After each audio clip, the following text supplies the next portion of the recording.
Definitely as a film, it was a dream come true, for sure. Dream come true because it was a Western. Dream come true because it was Tom.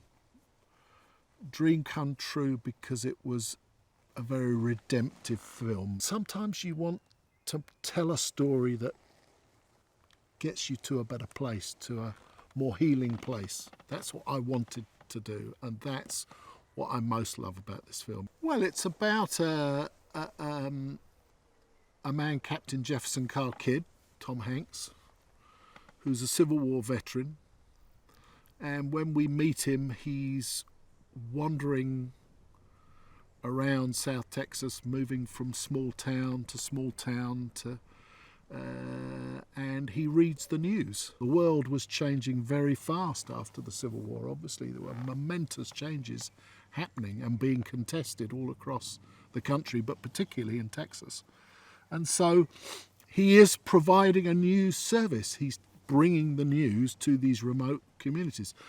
But he's not just reading the news, he's also a raconteur, and he's a storyteller and a master storyteller. And so when Captain Kidd comes to town for a nickel, you could sit in the barn and have a collective experience, a bit like how we do today in movies. And that was very much in my mind when I was making the film. It felt to me like these were like the movies.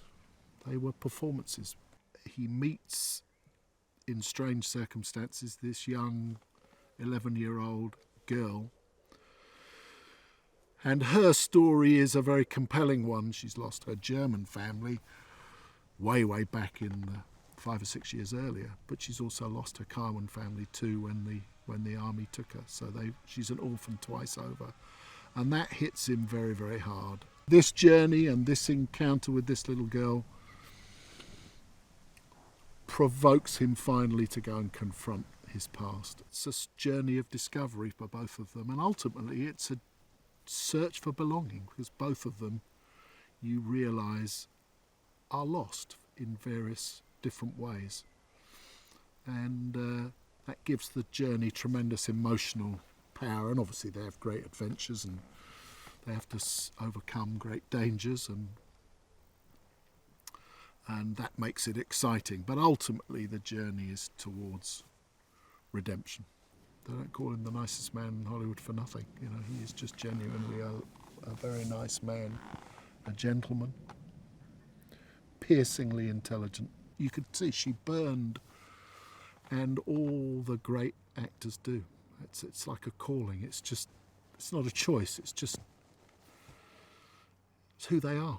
And she's got that, the real deal. She was so unbelievably confident.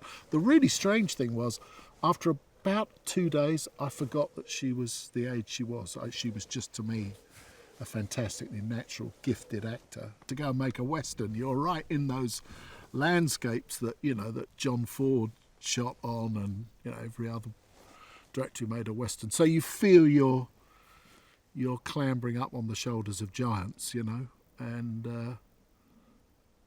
there's a sort of boyish adventure to it.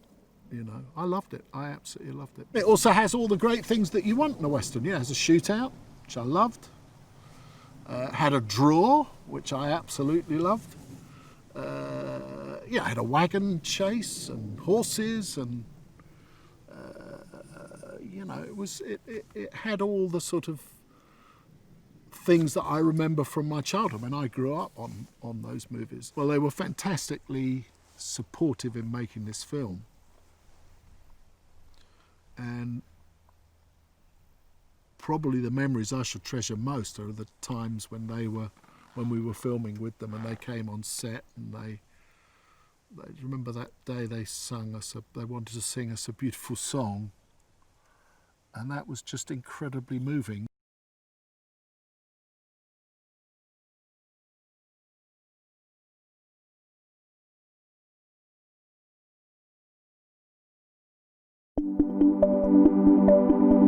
you.